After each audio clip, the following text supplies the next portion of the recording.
G'day guys, welcome to Rama's Fish Room. So, you guys might have noticed, since we hit 1,000 subs, the channel's gone a bit stale as far as new subscriptions go. That is 100% my fault. Well, sorry, the lights are behind me there. I'm basically in my PR office. Is it PR? Yeah, in my PR office, I have been slacking off. So I really want to get back into sharing my videos across other platforms, and if you guys see me slacking off, don't be afraid to drop a comment telling me off, because the only way this channel is going to grow is if I put the time and effort in and basically stop working on motorbikes so much. Anyway, the motorbike is actually in one piece. So we're not working on that today. Well, actually today is, what day is it? No, like seriously, what day is it? It's Wednesday. We're not touching that motorbike until Friday night. And Friday night, we might just quickly do a once over because we're going riding. But let's get stuck into the video. That's like 2 minutes of me just jibber jabbering. Alright, so see this tank here? It's actually 600 millimeters by 500 millimeters, so it's just slightly smaller than 2x2 foot. I've actually got like 8 or 10 of these behind that shed. Exactly the same as that. They've got brand new silicone. They are old tanks, but they have been resealed, and they're just screaming to go in the fish room. They are actually going to go in. I'll try to show you guys, but you're going to fog up. Are you ready? Ready for the fog? They go up here, so you'll see these 2 racks are empty.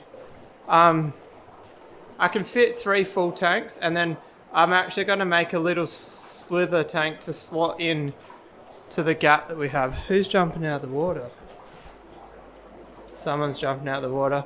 Alright, I don't know if I told you guys, I think I did. I gave the Oscars a full bay, and I needed some fish in there because it was building up with sediment. But anyway, today, why is there so much water on the ground? I give up sometimes, guys. I'm glad there's drains on the floor. Today, I want to drill the bulkheads. So, basically, we're going to measure twice and drill once. I should have drilled them outside of the room, but basically, I was worried about hitting these beams. It's actually a good thing that I put them in, because that beam is actually really close to where I wanted to do it. I basically wanted to do it center of that and then the same distance in, but it looks like we're going to have to scrap that idea and just come like 200 millimeters in. But anyway, I'll get the hole saw and I'll show you guys. So if we actually wobble over into these crevices, I've got all the fittings here. I've been prepared for these tanks for a long time, guys. There's the bulkheads. I don't have any 25 millimeter pipe to build the stand pipes, but we don't need that today. And I actually need to pick up another 6 of these bulkheads, and they're not cheap, so I'm not looking forward to it. Here's an actual trick, guys. If you look here, see that bulkhead there is slightly different to that one there. In Bunnings, this one is like $8 or $9. No, this one is like $19, $18. This one here is $7 or $8. So they're 25 mil if you're wondering the size. So you can actually get the same bulkhead for half the price.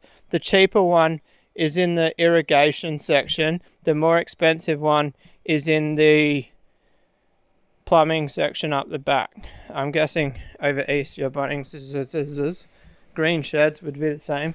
So anyway, we need to find the hole saw for this. Alright guys, so it's a bit of a tight squeeze, but so we're going to go 250 that way, and then this way 370. So it's actually going to be, hang on, let me pull the tape out far enough. Well, it's 250. 250 is pretty much middle of that tape. 370 is pretty much middle of that tape. So just at a guess, sorry I got an itchy eye. Just at a guess I've got it in the right spot. So pretty much just going to drill center of that. It's a bit scary guys, going through all the fiberglass straight into ply.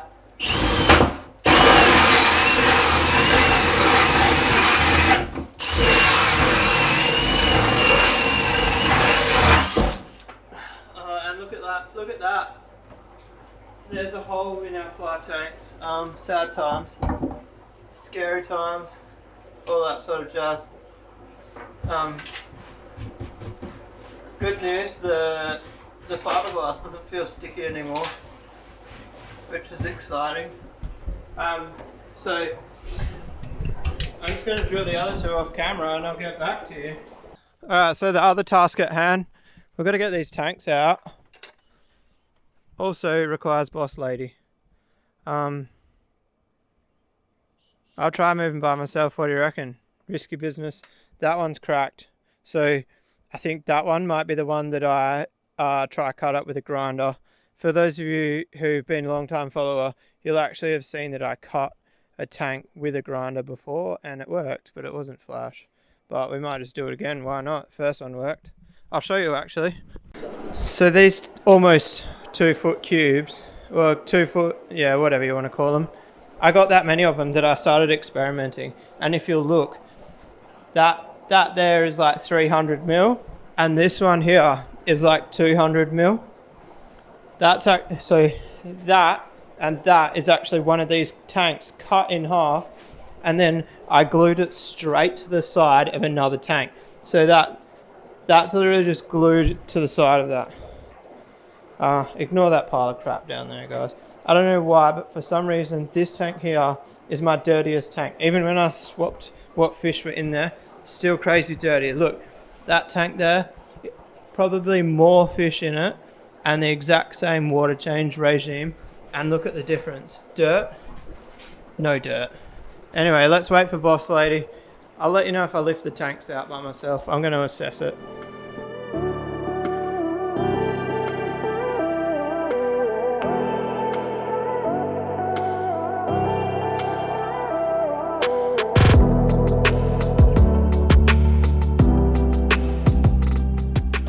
Alright guys, time to clean these out. Look. Come on buddy. There we go. You should always bleed your pressure cleaner before using it. I didn't. So basically, this video took a hell turn, didn't it? We were not doing this a minute ago. The problem is, like the real problem with this tank is that it's got top bracing the whole way around, which makes it very hard to clean out. So you guys get the idea. High pressure clean. I'm gonna clean the back a little bit, but if it doesn't come off, I'm not gonna go crazy, because it's actually fresh paint as well as fresh silicone. So yeah, I'm going off camera because it's going to be a nightmare. Alright guys, so boss is home, so now we can get underway with this. I'm not putting any shortage of this on, because remember guys, if this leaks, because that's ply, that's the death of these tanks. So I can't see behind there, you guys have to be my eyes. So we go full send on the glue. It's going to ooze out like mad. I don't care. It's going to look not that pretty, but it's going to be functional.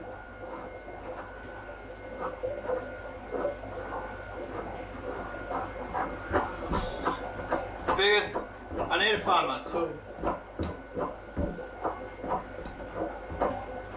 I forgot my tool, guys. Some of the OGs will know what it is, but I'll go find it once I get this medium flat.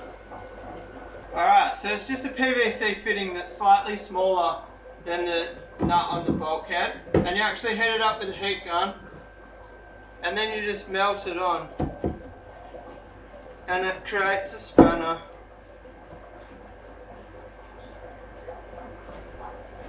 To tighten your bulkhead.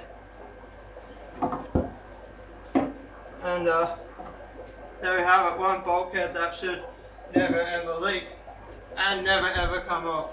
Alright guys, so I can't actually explain how awkward this is, but I'm sure you can see from the video footage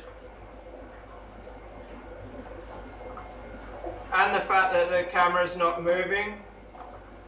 That's because you're sitting on the ground while I do this. And by the ground I mean the bottom of the tank. So basically, now I've got all those, well, hang on, I'll be back. As I was actually saying, is I need to put these fittings on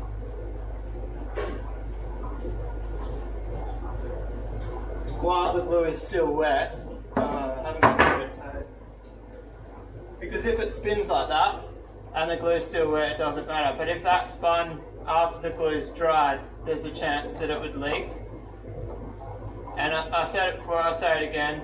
The reason I'm so anal about this is because idiot me, past me, didn't actually drill these holes first and then put fiberglass resin in them so they're actually watertight. That's raw chipboard, which means that if it leaks, it's gonna go straight into the plywood. I said chipboard, I meant plywood, and it's gonna be a drama. So we're just gonna be careful, and careful means lots of glue. All right, check it out. Standpipes are in, bulkheads are in, standpipes are not on because I don't have any.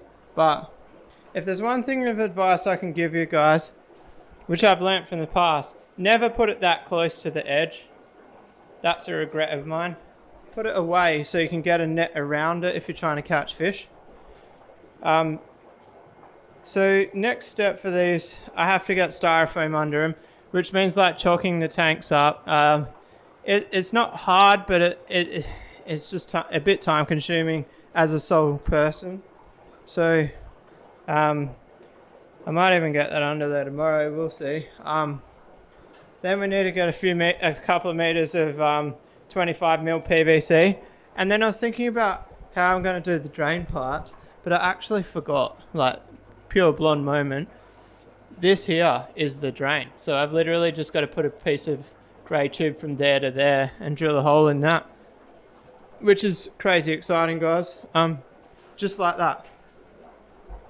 That there is what I've got to do. I don't even need the elbow really. I might do it, I might not. And there's actually 1, 2, 3. So I was thinking of how I would have to run the drain pipe down and around, and then I'm like, wait, no I don't. Oh, and just before I go, guys, I got these tanks pretty clean.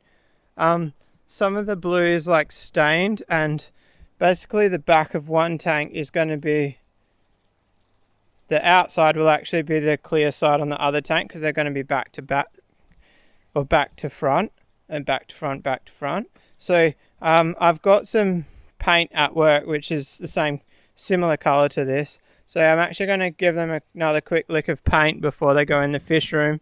And I cleaned them up as best as I could, but it's no pageant show. They are still pretty gross. Basically, at this stage I'm going to put them in and clean them and just fill them with water. All the inside, all the brown algae. I'm sure if I throw a couple of bristlenose in, they'll make the insides clean. The only thing I do need to make sure is this face. On the ones that are butting up to each other, I need to make sure I really scrub that face before I put them hard up against each other. 2 reasons, basically. If there's any dirt between them, there's a chance of them pushing together and cracking. And the second reason is I want it to look pretty. Anyway, guys, sun's going down. I'm ready to go inside. I'm Actually, a little bit proud of myself. I didn't touch the motorbike. Are you guys proud of me? So anybody who knows me, the problem is I get super obsessive about hobbies. Fish being an obvious one, but I remote control cars, motorbikes, even like the gym. Like I've been going to the gym 6 days a week since I got back into it. I just get obsessed with it. So when you see me in the singlet, it's not because I'm hot. It's because I've been to the gym, and I'm trying to lose some weight, guys, so I look better on the channel. That's one of my reasonings. I hate looking at myself when I edit the videos. If you've made it this far into the video, I'm happy to share that sort of information. So, plans for the future. Tomorrow, what are we going to do? I might try to get a couple of these tanks up. No, I won't. Sorry. Take that back. Naughty me. Tomorrow, we're painting the back. We're giving them another coat of paint. Just a little freshen up. I can actually see through this blue paint as well. It looks like it's only had 2 coats when really glass tanks need at least 3 coats. For anybody who is confused about why I'm saying I'm not 100% sure about how many coats there are, I didn't paint these tanks. I bought them resealed and painted. And Josh, if you're watching this, I'm sorry for leaving them outside. They were immaculate when I bought them.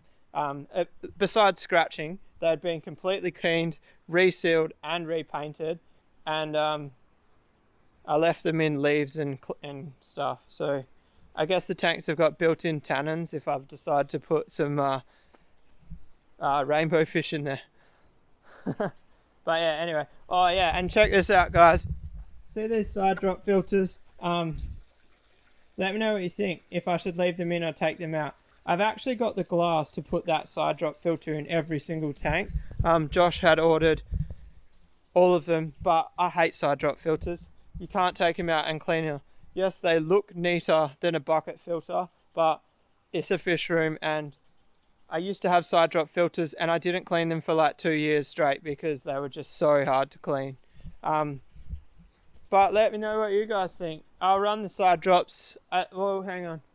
There's 1, 2, 3 tanks with 4 tanks. No, that one's the one I'm cutting up. There's 3 tanks with side drop filters.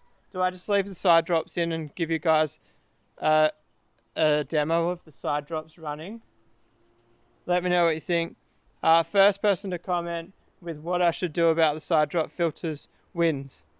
The 1 comment counts, alright guys? But anyway, if you like this video, guys, give it a thumbs up. If you want to subscribe for more, hit that little red button right down there, and I'll see you guys tomorrow. Peace out.